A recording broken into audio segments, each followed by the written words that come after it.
ইউরোপিয়ানরা খুব ইন্টারেস্টিং জাতি, তারা অনেক কিছু আবিষ্কার করেছে। না আমি জেমস ওয়াটের স্টিম ইঞ্জিন বা জন বেয়ার্ডের টেলিভিশন আবিষ্কার করার কথা বলছি না। ছোটবেলা থেকে ইতিহাস বইয়ে অন্য কিছু আবিষ্কারের গল্প পড়েছিলাম, হয়তো তোমরাও পড়েছো। কখনো কলম্বাস কোনো একটা দেশ আবিষ্কার করছে, কখনো অন্য কেউ গিয়ে অন্য একটা দেশ আবিষ্কার করছে। আমি এখনো পর্যন্ত বুঝে উঠতে পারিনি দেশ আবিষ্কার বলতে কি বোঝায়। এমন এক ভদ্রলোক ছিলেন ক্যাপ্টেন কুক। তিনি 1788 গিয়ে অস্ট্রেলিয়া আবিষ্কার করেছিলেন।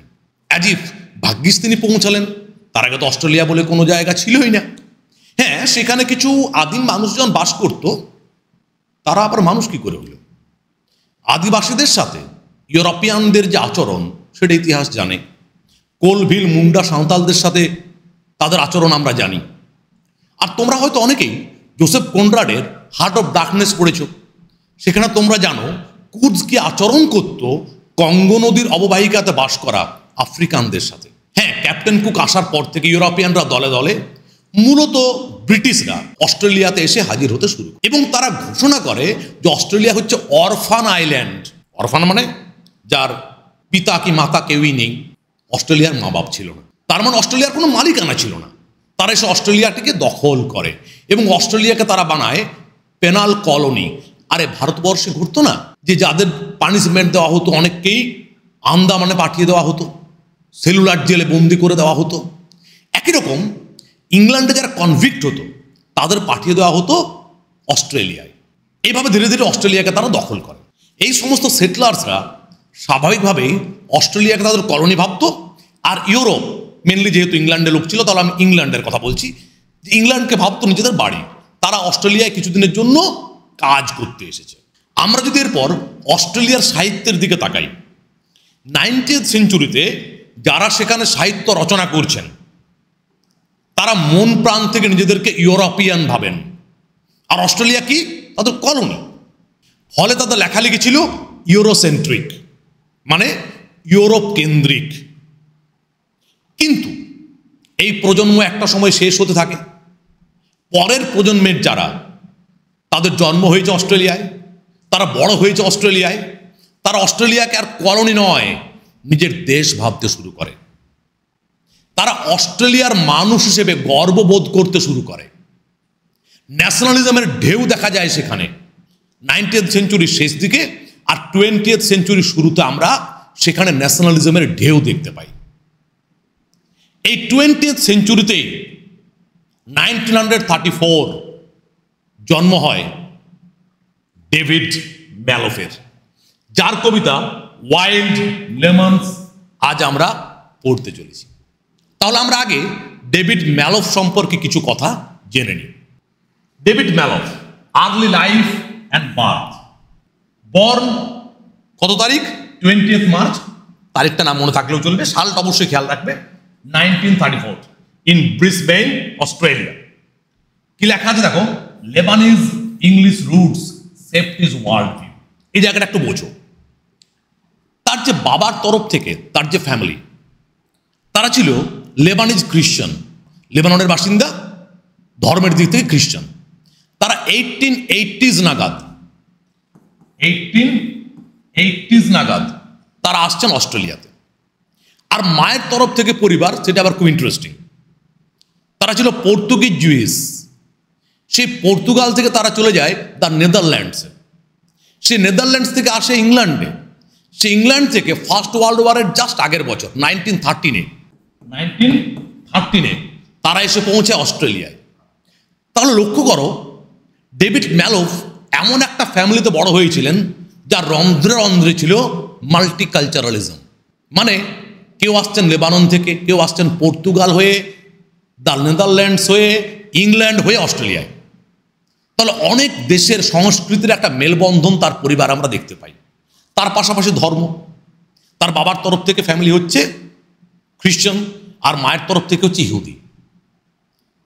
তাহলে একটা মাল্টিকালচারাল অ্যাটমসফিয়ার, একটা ক্রস কালচারাল অ্যাটমসফিয়ারে ডেভিড ম্যালফ বড় হন। তার পাশাপাশি আমরা যদি অস্ট্রেলিয়ার দিকে তাকাই, অস্ট্রেলিয়ার দেশটাকে তো বলা যায় স্যালাড ডিশ। স্যালাড ডিশ কেন?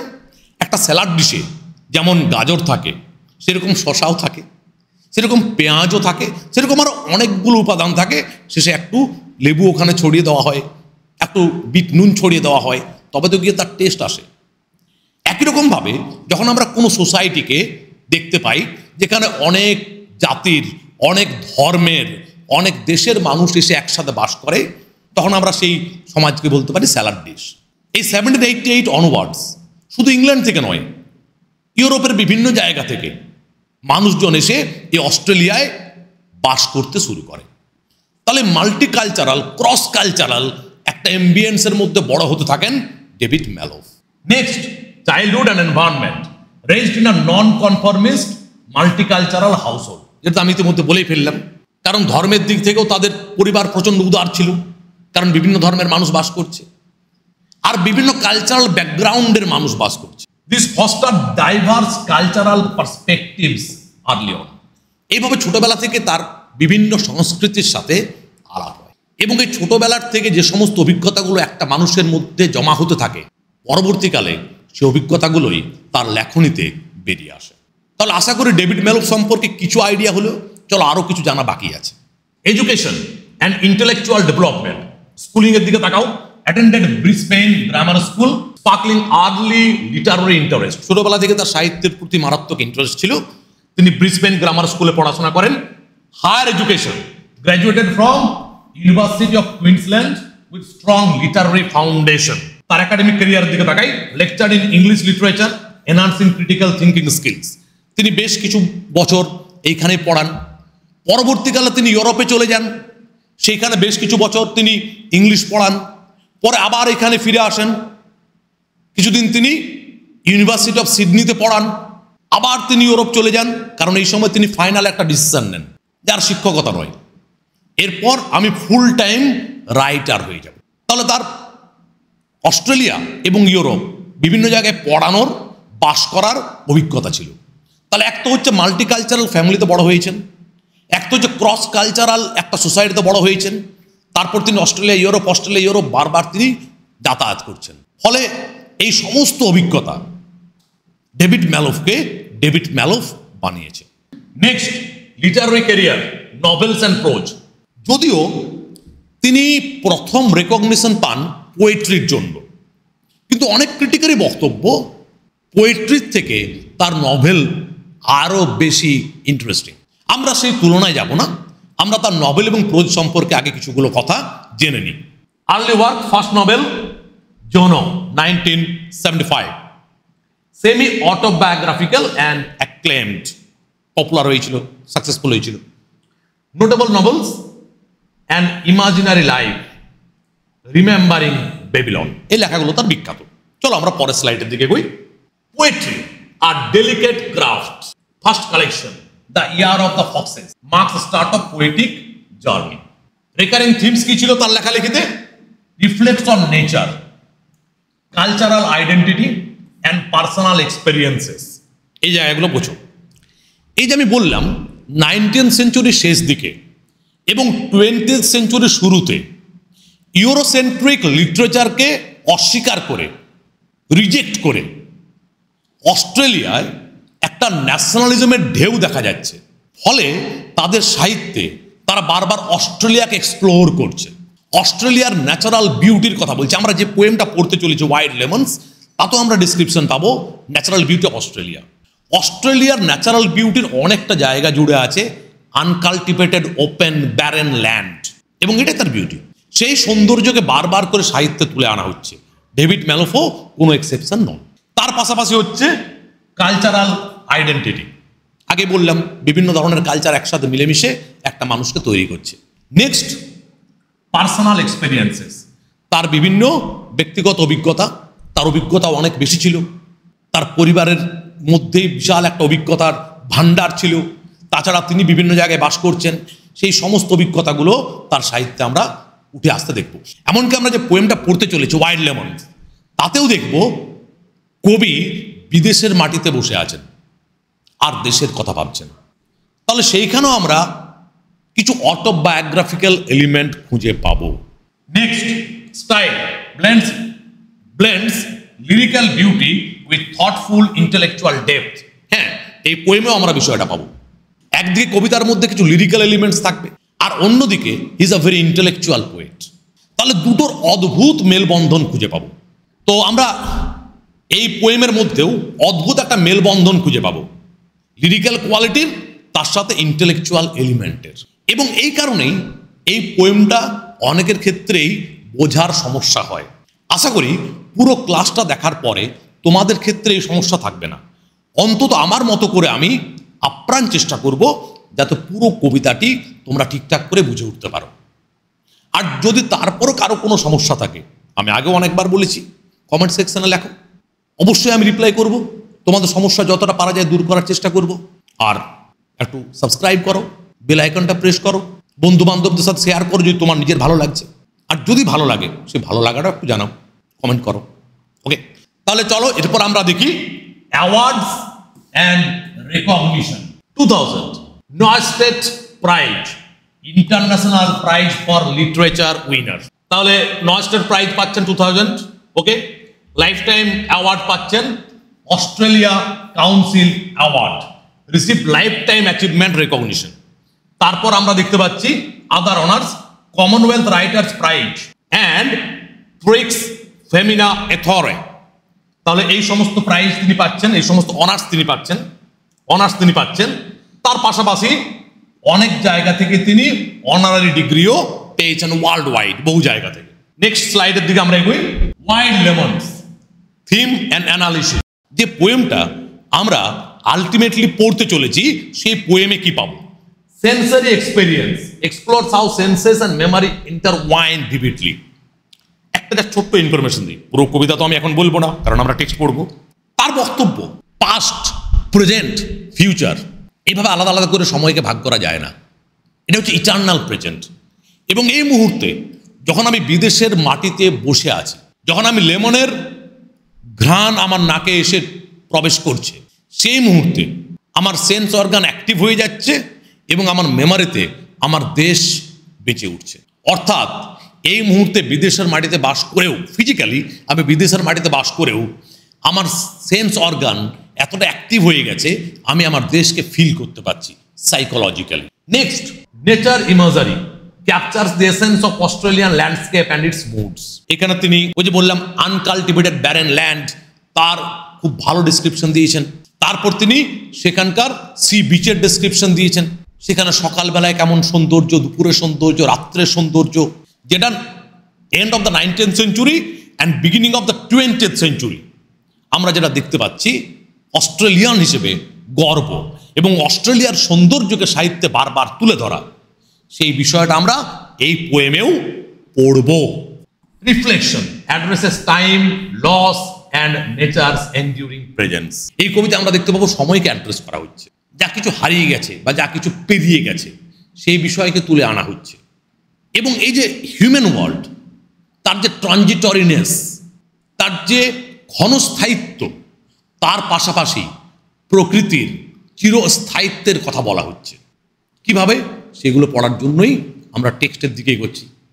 White lemons structure and poetic devices. Form কি?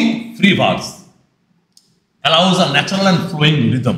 নেক্সট পয়েন্ট যেটা আছে সেটা হচ্ছে synaesthesia, fuses senses for rich vivid ইমাজারি।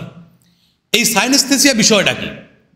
একটা সেন্স অর্গানের সাথে রিলেটেড বিষয়কে আরেকটা সেন্স অর্গানের সাথে রিলেটেড বিষয় একসাথে ফিউজ করে দেওয়া, এটা তো সাইনেস্থেসিয়া। যেমন ধরো একটা সহজ এক্সাম্পল থেকে আমরা বোঝার চেষ্টা করি। He is a very annoying character, I am specially talking about his black হাউলিং। আচ্ছা, ব্ল্যাক একটা কালার যেটা আমরা চোখে দেখতে পাই, আর হাউলিং মানে জোরালো চিৎকার যেটা আমরা কানে শুনতে পাই। দুটো ডিফারেন্ট সেন্স অর্গানের সাথে অ্যাসোসিয়েটেড যে রিয়ালিটি, সেটাকে একসাথে ফিউজ করে দেওয়া হলো, এটাই হচ্ছে সাইনেস্থেসিয়া। এই টেক্সটেও আমরা বেশ কিছু সাইনেস্থেসিয়ার এক্সাম্পল পাবো। সাইনেস্থেসিয়া ইংরাজি সাহিত্যে সব থেকে ভালো ব্যবহার করেছেন প্রবাবলি জন কিটস। নেক্সট যে পয়েন্ট সেটা হলো সিম্বলিজম। এই টেক্সটে প্রচুর সিম্বলের ব্যবহার পাবো। দেখবে এখানে স্পেশালি মেটাফরের কথা উল্লেখ করা হয়েছে। আচ্ছা, তোমরা নিশ্চিতভাবে মেটাফর কি জানো? তোমরা রেটরিক পড়েছো। মেটাফর কি? যখন দুটো একদম বিপরীত বিষয়ের মধ্যে কম্পারিজন টানা হয় এবং কম্পারিজনটা ইমপ্লায়েড থাকে, সেটাকে তো মেটাফর বলে। তো এই টেক্সটেও আমরা বেশ কিছু মেটাফরের ইউজ দেখতে পাবো। তাহলে এই হলো মোটামুটি টেক্সট সম্পর্কে ডিসকাশন। এরপর আমরা টেক্সটের দিকে এগোবো। প্রথমে তোমাদের একটা ছবি দেখাই। এই ভদ্রলোক অস্ট্রেলিয়ার খুব বিখ্যাত একজন পলিটিশিয়ান ছিলেন ডেভিড ম্যালফের সময়। তোমরা টেক্সটার দিকে তাকালে দেখতে পাবে শুরুতেই পোয়েমটা একজনকে ডেডিকেট করা হয়েছে, ডন দাস্তান। এই হচ্ছেন সেই ভদ্রলোক। ইনি একজন প্রোগ্রেসিভ পলিটিশিয়ান ছিলেন অস্ট্রেলিয়ার, যিনি ডেথ সেন্টেন্সের বিরুদ্ধে এবং অ্যাবরিজিনাল রাইটসের পক্ষে লড়াই করেছিলেন। তাহলে এই ভদ্রলোক ডন দাস্তানকে এই পোয়েমটা ডেডিকেট করা হয়েছে। চলো এবার আমরা পোয়েমটা পড়ি। ওয়াইল্ড লেমনস, এটাই তো আমাদের পোয়েমের নাম। এই পোয়েমটা কোথার থেকে নেওয়া হয়েছে? ভলিউমটার নাম কি ছিল? ভলিউমটার নাম ছিল ওয়াইল্ড লেমনস পোয়েমস। এটা পাবলিশ হয়েছিল 1980 তে। তাহলে আমরা যদি টাইটেলটার দিকে তাকাই তাহলে আমরা দেখতে পাবো পুরো ভলিউমটার রিপ্রেজেন্টেটিভ পোয়েম হিসেবে ওয়াইল্ড লেমনস পোয়েমটাকে কবি নিজে বেছে নিয়েছেন। তাহলে আমরা জানি যখন কোনো একটা পোয়েম পুরো একটা ভলিউমকে রিপ্রেজেন্ট করে তার মানে সেই পোয়েমটিকে নিশ্চয় সেই পোয়েট একটা রিপ্রেজেন্টেটিভ পোয়েম হিসেবে দেখেন এবং নিশ্চয়ই সেই পোয়েমটাকে তিনি আর 5টা পোয়েমের থেকে বেটার হিসেবেই ভাবেন। আদারওয়াইজ তিনি সেটাকে কেন রিপ্রেজেন্টেটিভ পোয়েম হিসেবে ধরবেন? নেক্সট আমরা আগে একটু টাইটেলটা বুঝি। এই পোয়েমের টাইটেল কি? Wild lemons. এই টাইটেলে দুটো ওয়ার্ড আছে, একটা একটা ফ্রুটের নাম আছে আর একটা এপিথেট আছে ওয়াইল্ড। এই ওয়াইল্ড এপিথেটটা এখানে কি বোঝাচ্ছে? দুটো সিগনিফিকেন্স হতে পারে। নাম্বার 1, এই যে লেমনস, রাফ এক্সটেরিয়ার এবং full of thorns, that's why it is called wild. লেমনের যে এক্সটেরিয়ার খোসাটা সেটা যথেষ্ট রাফ হয় এবং গাছে কাঁটায় ভর্তি থাকে, এই জন্য একে ওয়াইল্ড বলা হতে পারে, এই জন্য ওয়াইল্ড লেমনস। আরও একটা অন্য এক্সপ্লানেশন হতে পারে, এই ওয়াইল্ড এপিথেটটা লেমনসের জন্য বসেইনি। অস্ট্রেলিয়ায় বিশাল এলাকা জুড়ে আমরা পাই আনকাল্টিভেটেড ওয়াইল্ড ব্যারেন ল্যান্ড, যেখানে প্রচুর লেমনস আমরা দেখতে পাই। তাহলে ওয়াইল্ড এপিথেটটা এখানে অস্ট্রেলিয়ার জন্য বসেছে, এটাও হতে পারে। তাহলে দুটো এক্সপ্লানেশনই হতে পারে। চলো এরপর আমরা পোয়েমটার দিকে তাকাই, লাইন ধরে ধরে ওয়ার্ড ধরে ধরে আমরা বোঝার চেষ্টা করি। Through all those years keeping the present open to the light off just this moment. This moment মানে কোন moment? Present moment. Present moment, এই মোমেন্টে পোয়েট কোথায় আছেন? না বিদেশে কোথাও একটা আছেন। কোথায় আছেন সেটা এখানে পরিষ্কার করে বলা নেই, সেটা আমাদের জানারও দরকার নেই। কিন্তু ফিজিক্যালি তিনি এখন অস্ট্রেলিয়াতে নেই। এই মোমেন্টে, দিস মোমেন্ট, তিনি বিদেশের কোথাও আছেন, এইটুকুটা আমাদের কাছে ক্লিয়ার। এই অল দোজ ইয়ার্স বলতে পাস্ট, যে পাস্টের কখনো তিনি অস্ট্রেলিয়াতে ছিলেন, কখনো অস্ট্রেলিয়ার বাইরে ছিলেন, কিন্তু যেখানেই ছিলেন না কেন keeping the present open, eternal present, eternally তিনি প্রেজেন্ট ছিলেন কোথায়? অস্ট্রেলিয়ায়। কিভাবে? আমরা এই কবিতাটা পড়তে গিয়ে দেখতে পাবো সময়কে নিয়ে একটা অদ্ভুত খেলা খেলে গেছেন কবি। পাস্ট, প্রেজেন্ট, ফিউচার সব কিছু একসাথে মিশে গেছে। আচ্ছা, আমরা যে সময়কে ভাঙি পাস্ট, প্রেজেন্ট এবং ফিউচারে, এভাবে কি সত্যিকারের সময়কে ভাঙা যায়? নাকি আজকের এই মুহূর্তে, যে মুহূর্তে তুমি এই পোয়েমটা শুনছো ইউটিউব থেকে, দেখছো, সেই মুহূর্তের তুমি কি হঠাৎ করে কোথাও থেকে আবির্ভূত হলে?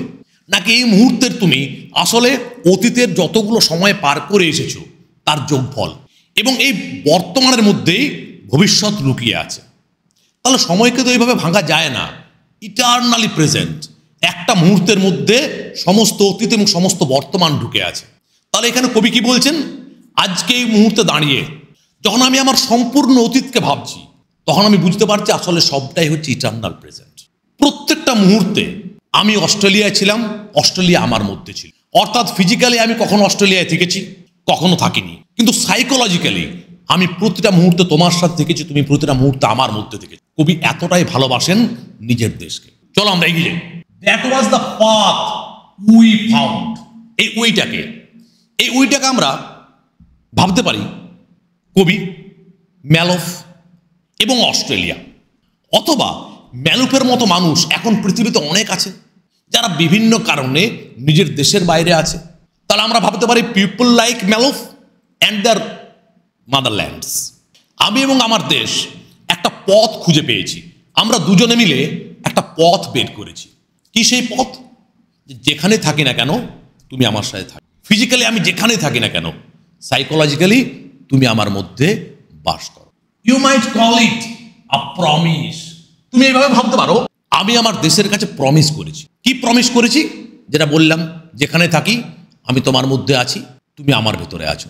That starting out among blazed trunks. Blazed trunks মানে সিজনড ট্রি ট্রাঙ্কস। এখানে কোন গাছের কথা বলা হচ্ছে? লেমন। যে কোনো প্রমিসের ক্ষেত্রে একটা সাক্ষী থাকে।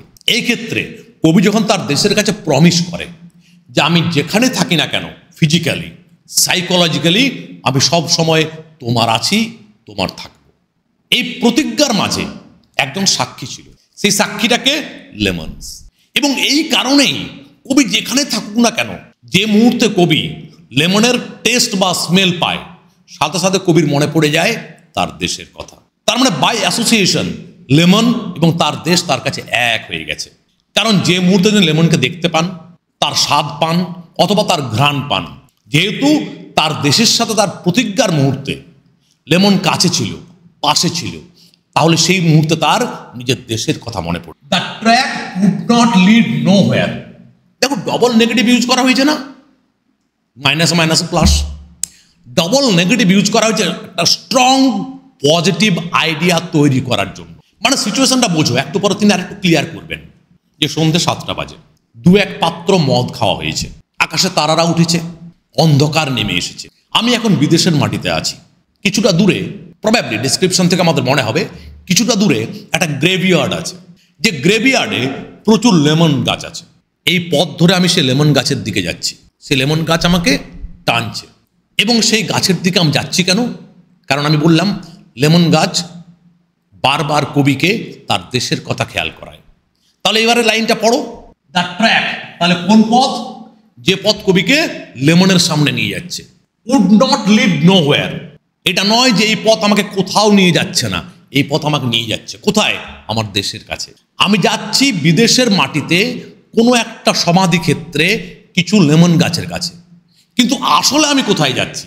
এটা আমার বডি যাচ্ছে। আমার সোল কোথায় যাচ্ছে? আমার সোল যাচ্ছে আমার দেশে। মাথায় ঢুকছে? কোশ্চেন থাকলে কোশ্চেন করবে। That being set down here among wild lemons. এই হিয়ারটা কোথায়? বিদেশের মাটিতে, যেখানে তিনি এই মুহূর্তে আছেন। সেখানে ওয়াইল্ড লেমনসের তলায় যখন তিনি বসেন, তখন তার নিজের দেশের কথা মনে পড়ে। তখন তার মনে পড়ে অতীত সময়ের কথা, যখন তিনি ফিজিক্যালি নিজের দেশে ছিলেন অথবা ছিলেন না, কিন্তু প্রতিটা মুহূর্তে দেশ তার ভেতরে ছিল, তিনি তার দেশের কাছে ছিলেন। Our bodies were expected at an occasion up ahead. এইখানে কবি নিজেকে দুভাগে ভাগ করছেন, ওকে। আর আওয়ারটা মানে হচ্ছে কবির মতো আরো অনেক মানুষ আছেন এই পৃথিবীতে যারা দেশ থেকে দূরে আছেন। তাহলে এখানে তিনি দুটো ভাগে কি ভাগ করছেন? Body and mind or soul, তুমি যেভাবে ভাবো না কেন। তাহলে আমাদের শরীর তাকিয়ে দেখছে, আমাদের শরীর তার একটা এক্সপেকটেশন আছে, সে তাকিয়ে দেখছে। কি দেখছে? কিভাবে আমাদের আত্মা বেরিয়ে যায় এবং আমাদের আত্মা আমাদের দেশে ফিরে যায়। আমার বডি বিদেশের মাটিতেই থেকে যাবে, কিন্তু আমার আত্মা বলো বা মাইন্ড বলো, সে আমার দেশের সাথে একাত্ম হয়ে যায়। Our bodies were expected at an occasion. এখানে কোন ওকেশনের কথা বলা হচ্ছে? Occasion of communion with his motherland, Australia. Our bodies were expected at an occasion up ahead that would not take place without us. এবং আমরা জানি কোনো মিলন সম্ভব নয় দুজনের স্বতঃস্ফূর্ত ইচ্ছে ছাড়া। যে কোনো প্রমিস হোক, যে কোনো মিলন হোক, তাতে দুজনকে তো লাগে। তাহলে যেভাবে কবি তার দেশের জন্য ছটফট করছেন, তার দেশও তার সন্তানের জন্য ছটফট। তাহলে যেভাবে আমি আমার দেশকে ভালোবাসি, আমার দেশও আমাকে ভালোবাসে। এই কারণে আমাদের দুজনের মধ্যে কখনোই বিচ্ছেদ হয় না। আমার বডি বিদেশের মাটিতে বসে থেকেও চুপচাপ তাকিয়ে থাকে কিভাবে আমার বডির থেকে আমার মাইন্ড বলো বা সোল বলো বেরিয়ে আসে এবং আমার দেশে পৌঁছে। এই পুরো ঘটনাটাকে, পুরো যে কমিউনিয়ন, এই পুরো বিষয়টাকে কে উইটনেস করে? আমার বডি। One proof. এবার এখান থেকে কবিতা একটু অন্যদিকে মোড় নেবে। ওয়ান প্রুফ, কিসের প্রুফ? এই কবিতাটা মজার ব্যাপার আছে কি জানো? কবিতাটা অনেক সময় স্টুডেন্টদের কাছে বোঝার ক্ষেত্রে একটু সমস্যা হয়। কেন হয় জানো? সব থেকে বড় বিষয়, কবিতাতে অনেকগুলো ওয়ার্ড বলা নেই, যে ওয়ার্ডগুলো আমাদের বুঝে নিতে হবে। আরে বাবা, 20th সেঞ্চুরির পোয়েম, এখানে তো রিডারদেরকে অ্যাক্টিভলি এনগেজ হতে হবে টেক্সটে, তো তোমরা হয়তো অনেকেই রনাবার্থের কনসেপ্টও পড়েছো, ডেথ অফ দি অথর। তাহলে অথার যদি মৃত্যু হয়ে যায় তাহলে সেখানে রিডারকে আরো অনেক বেশি জীবিত হতে হবে। তার মানে টেক্সট বুঝতে গেলে তোমাদের উচিত টেক্সটের সাথে আরো অনেক বেশি এনগেজড হওয়ার চেষ্টা করা। এই টেক্সটে বেশ কিছু ওয়ার্ড মিসিং আছে, মানে যেটা আমাদের খুঁজে বার করতে হবে। তোমরা হয়তো এই লাইনটাও শুনেছো কখনো না কখনো, unsaid is more important than what is said. তাহলে সে আনসেডটা আমাদের খুঁজে বার করতে হবে। এখানে বলা হয়েছে ওয়ান প্রুফ বলে ছেড়ে দেওয়া হয়েছে। কিসের proof? One proof that human world is temporary but nature is permanent. মানুষ আসে, মানুষ যায়, প্রকৃতি বেঁচে থাকে, প্রকৃতি টিকে থাকে। এখানে তিনি অস্ট্রেলিয়ার প্রাকৃতিক সৌন্দর্যের কথা বলবেন। এখানে তিনি দুটো প্রুফ দেবেন, যেখানে তিনি মানব জীবনের ক্ষণস্থায়িত্বের কথা বলবেন আর প্রকৃতির চিরস্থায়িত্বের কথা বলবেন। প্রথম প্রুফে তিনি লেমনকে টেনে আনবেন। Lemon is an aspect of nature. কারণ আগেই বললাম আমি, অস্ট্রেলিয়ার যে বিস্তৃত ফাঁকা মাঠ, সেখানে প্রচুর লেমন গাছ জন্মায় আপনা আপনি, ন্যাচারাল। তাহলে অস্ট্রেলিয়ার যে প্রাকৃতিক সৌন্দর্য তার একটা বিশাল জায়গা জুড়ে আছে লেমন। ওয়ান প্রুফ, কিসের প্রুফ? কি বললাম? প্রকৃতির চিরস্থায়িত্বের আর মানুষের ক্ষণস্থায়িত্বের। One proof was the tough skin fruit. Tough skin fruit কাকে বলছে? লেমনকে বলছে। কারণ আমরা জানি লেমনের যে স্কিনটা সেটা rough and tough, among their thorns, চারদিকে কাঁটায় ঘেরা। তাহলে প্রকৃতির স্থায়িত্বের একটা প্রমাণ হচ্ছে লেমন গাছ, যাতে লেমন ফল ধরে, যার স্কিনটা টাফ এবং চারদিকে কাঁটায় ঘেরা।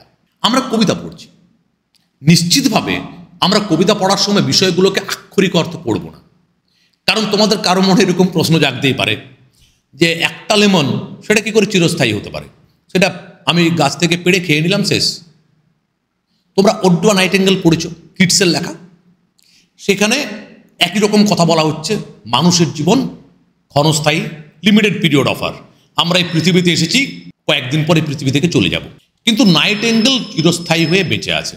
সত্যি কি একটা পাখি বেঁচে আছে, নাকি সেখানে পাখির গানকে আর্ট হিসেবে দেখা হচ্ছে? নাইটেঙ্গেল পাখিও নিশ্চয় মারা যায়, কবি নিশ্চয় পাগল নন, তিনি জানেন। তিনি তার গানটাকে আর্ট ফর্ম হিসেবে দেখছেন এবং সেইভাবে তিনি তাকে বলছেন ইউ আর ইমর্টাল বার্ড। একই রকমভাবে এখানে একটা নির্দিষ্ট লেমনের কথা বলা হচ্ছে না, এখানে লেমনের কথা বলা হচ্ছে। অস্ট্রেলিয়াতে পরপর মানুষ এসেছে, চলে গেছে, তার প্রাকৃতিক সৌন্দর্য অক্ষুণ্ণ থেকে গেছে। সেই প্রাকৃতিক সৌন্দর্যের মধ্যে একটি উপাদান নাম হচ্ছে লেমন। আশা করি পরিষ্কার হচ্ছে। তাহলে একটা প্রমাণ হচ্ছে কি, এই টাফ স্কিন ফ্রুট যার চারদিকে কাঁটায় ঘেরা, তার প্রমাণ তিনি কিভাবে দিচ্ছেন? Someone had been there before. দেখো, আগে হেয়ার বলেছিলেন তিনি। হেয়ার মানে তার ফরেন ল্যান্ড, যেখানে তিনি এই মুহূর্তে আছেন, ফরেন ল্যান্ড যেখানে তিনি এই মুহূর্তে আছেন। আর দেয়ার মানে অস্ট্রেলিয়া, ফিজিক্যালি তিনি যেখান থেকে দূরে আছেন। Clear? Someone had been there before us and planted this. তাহলে আমাদের আগে কিছু মানুষ অস্ট্রেলিয়া এসেছিল, যারা এই সমস্ত লেমন গাছগুলো হয়তো লাগিয়েছিল। তারা এখন কোথায়? তারা মারা গেছে। সেই জেনারেশন শেষ, আমরা তার পরের জেনারেশন বেঁচে আছি, কিন্তু প্রকৃতি টিকে আছে, তার কোনো মৃত্যু নেই। There sunlight to be sliced for drinks. লেমনের সানলাইট মানে এটাই তো কবিতা। লেমন যখন বেশ পেকে যায়, তার যে সবুজ স্কিন, চামড়া, সেটা ধীরে ধীরে হলদে হয়ে যায়। সেই হলদে চামড়াটাকেই কবি বলছেন সানলাইট। তাহলে সূর্যের রশ্মির মতো তার রং। তার দেয়ার সানলাইট টু বি স্লাইসড। আমরা লেমনকে টুকরো করে করে খাই ফর ড্রিঙ্কস। হয়তো আমাদের আগের প্রজন্মের যারা ছিল তারাই লেমনগুলো লাগিয়েছিল কি জন্য? মদ খাওয়ার সময় সেই লেমনগুলোকে তারা টুকরো করে করে মদের সাথে খেত, হয়তো সেই জন্য। তারপরে তিনি কি বলছেন? They had adapted in their own way and to other ends. এটাই লেমনের একমাত্র পারপাস নয়, তার বাইরেও আরো অনেক রকম ভাবে লেমন আমরা ব্যবহার করে থাকতে পারি। তাহলে এটা একটা প্রমাণ। কিসের প্রমাণ? যে মানব জীবন অস্থায়ী কিন্তু প্রকৃতি চিরন্তন। কিভাবে প্রমাণ করলেন তিনি? যে আমাদের আগের প্রজন্মের যারা এসেছিল, এসে এই লেমনগুলোকে লাগিয়ে গেছে, তারা এই লেমনগুলোর স্বাদ গ্রহণ করেছে, তারপর সময়ের সাথে সাথে তারা মারা গেছে, তারা পৃথিবী থেকে বিদায় নিয়েছে। কিন্তু লেমন তখনও ছিল, লেমন এখনো আছে। মানুষ মারা গেছে, প্রকৃতি টিকে আছে, এটা একটা প্রমাণ। এরপর দ্বিতীয় প্রমাণের দিকে তিনি এগোবেন এবং দ্বিতীয় প্রমাণে লেমনের বাইরে বেরিয়ে তিনি অস্ট্রেলিয়ার প্রাকৃতিক সৌন্দর্যের কথা বলে যাবেন।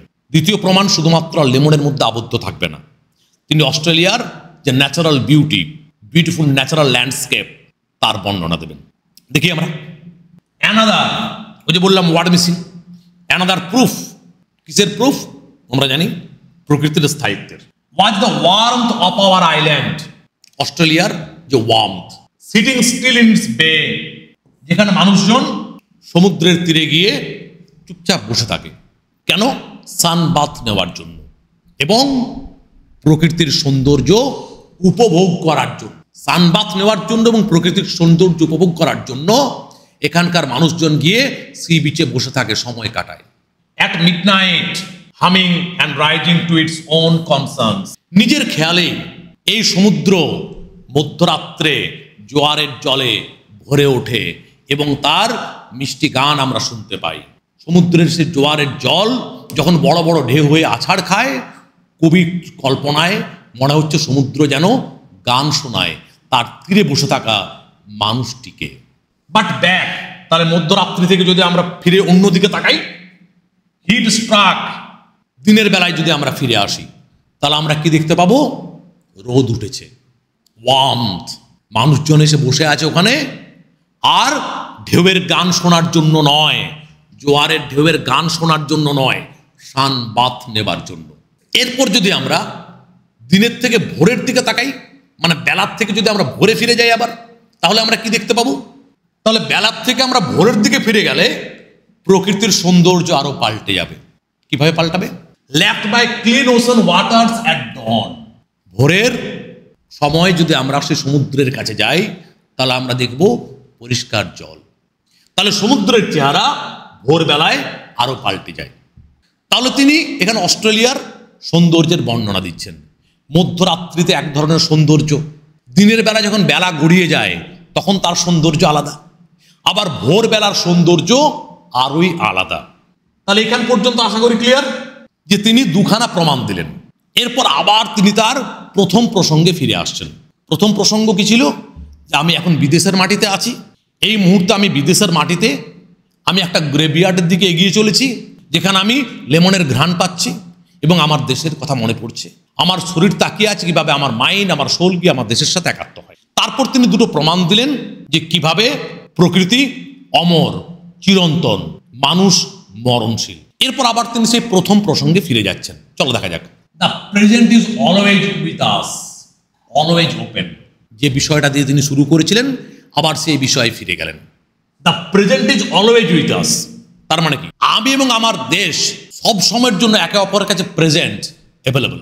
আমি যখন যেখানে যাই না কেন আমি আছি, প্রত্যেকটা মুহূর্তে আছি, ফিজিক্যালি না হোক সাইকোলজিক্যালি আছি। অলওয়েজ ওপেন, আমরা কেউই একে অপরের মুখের উপর দরজা বন্ধ করে দিইনি, আমরা একে অপরকে একই রকম ভাবে ভালোবাসি।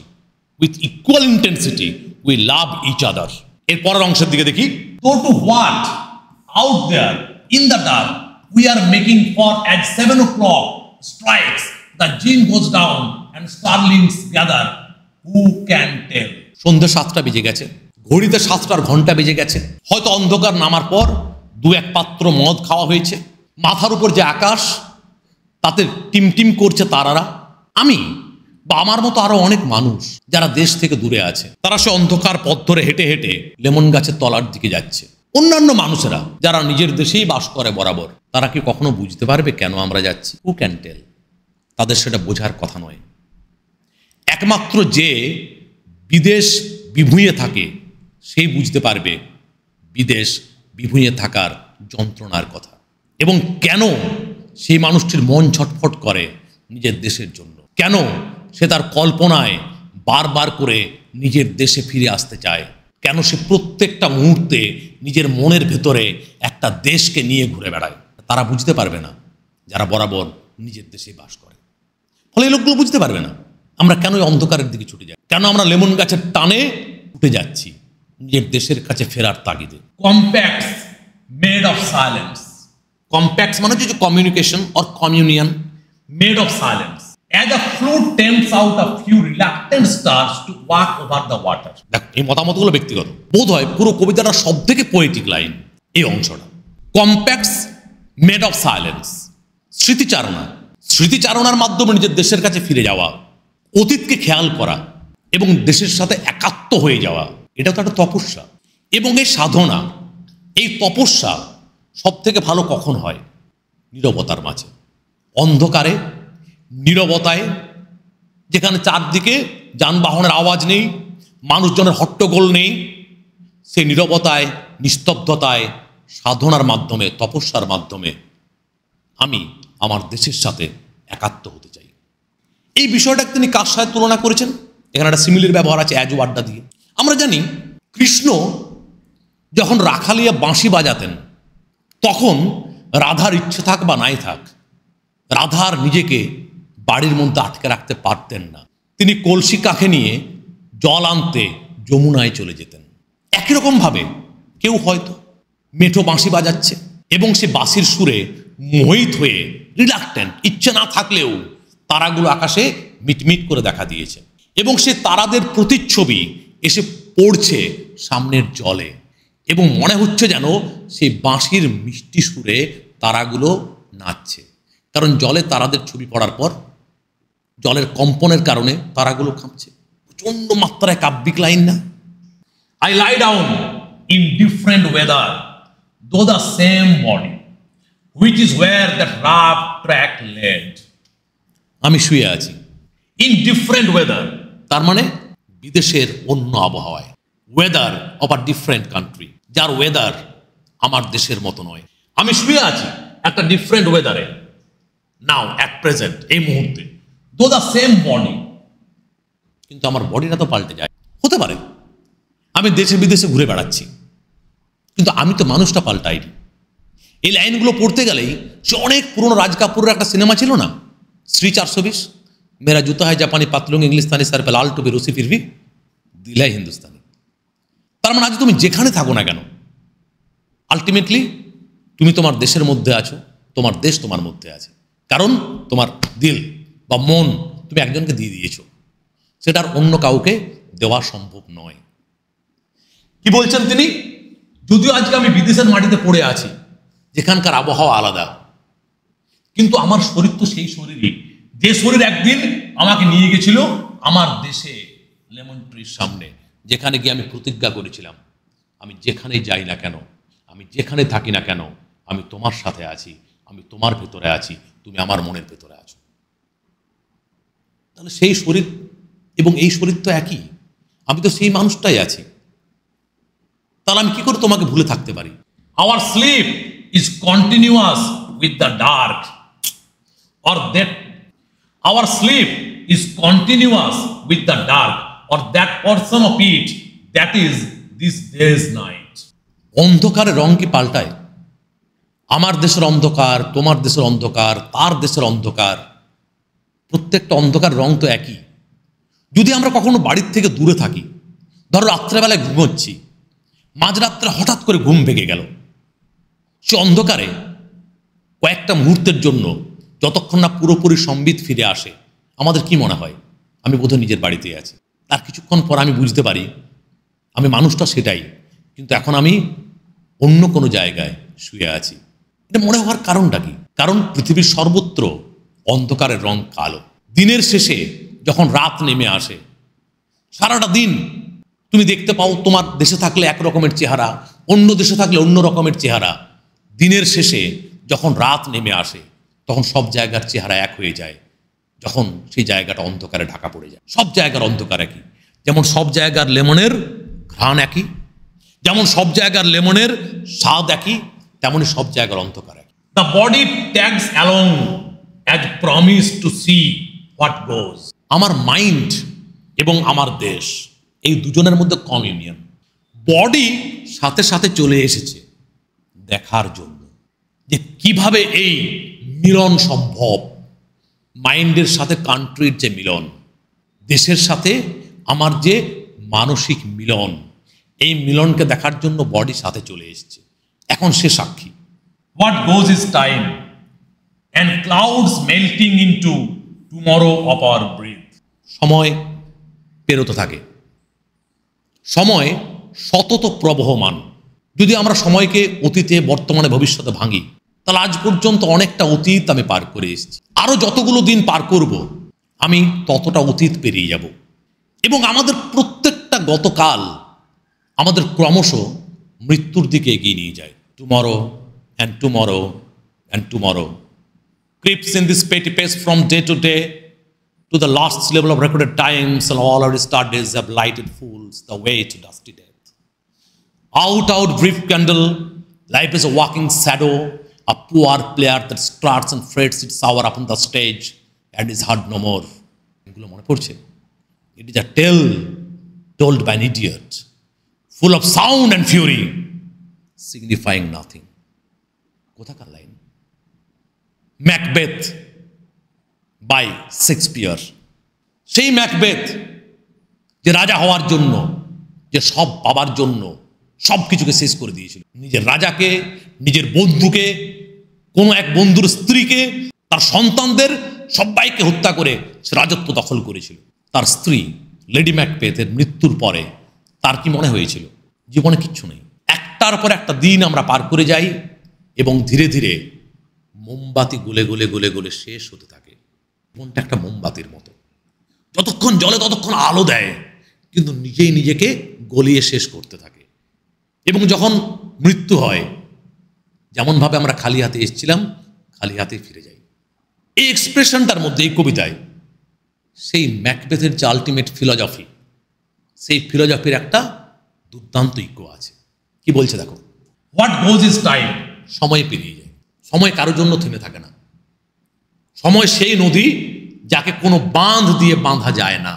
And clouds melting into tomorrow of our breath, একটার পর একটা দিন পেরোয় আর আমাদের জীবন থেকে, জীবনের সেই মোমবাতি থেকে একটু একটু অংশ গলে পড়তে থাকে। এবং সে একটু একটু অংশ গলে পড়া মানে মোমবাতিটি শেষবার তপ করে ওঠার জন্য প্রস্তুত হচ্ছে, তারপর সব শেষ।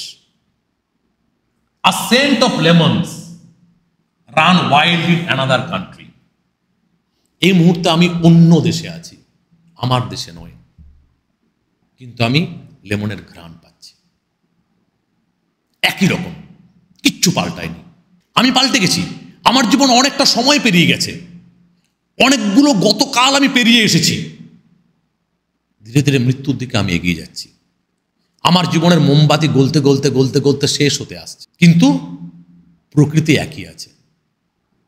আমি যখন বহু বছর আগে আমার দেশে লেমনের ঘ্রাণ নিয়েছিলাম, তখন আমি যে ঘ্রাণ পেয়েছি, এই মুহূর্তে বিদেশের মাটিতে বসে সে একই ঘ্রাণ পাচ্ছি। যতটা তরতাজা সে তখন ছিল, ততটা তরতাজা সে এখনো আছে। আমি তো নেই। আবার সে একই কথা, মানুষ ক্রমশ মৃত্যুর দিকে এগিয়ে যায়, মানুষের জীবন ক্ষণস্থায়ী, প্রকৃতি শুধু চিরস্থায়ী নয়, চির যৌবনে ভরা। But smelling always of themselves, তার ঘ্রাণ কোনোদিন পাল্টায়নি। মানুষ একদিন মরে যাবে, এটা প্রচণ্ড সত্য। তার পাশাপাশি এটাও সত্য, তার আগে প্রত্যেকটা মুহূর্ত যতটা সে বেঁচে আছে, ক্রমশ সে বুড়িয়ে যাচ্ছে, ক্রমশ তার প্রাণ প্রাচুর্যে ভরা যৌবন তাকে ছেড়ে পালিয়ে যাচ্ছে। কিন্তু প্রকৃতি অতীতেও তার যৌবন ছিল, এখনো আছে, ভবিষ্যতেও থাকবে। আমার দেশ আগেও সুন্দর ছিল, এখনো সুন্দর আছে, ভবিষ্যতেও থাকবে। আমি বুড়িয়ে যাচ্ছি, ধীরে ধীরে মৃত্যুর দিকে এগিয়ে যাচ্ছি। আশা করি কবিতাটা ভালো লাগলো তোমাদের। আমার ব্যক্তিগতভাবে খুবই ভালো লাগে, কিন্তু আমার ভালো লাগা সাথে তো কোনো সম্পর্ক নেই। তোমরা যারা শুনছো, আমি জানি না তোমাদের কেমন লাগলো। যদি ইচ্ছা হয় একটু জানিও, তাহলে হয়তো আমরা আরও অন্যান্য অনেক কবিতার দিকে, অন্যান্য অনেক গল্পের দিকে, অন্যান্য অনেক টেক্সটের দিকে আমরা এগিয়ে যেতে পারবো।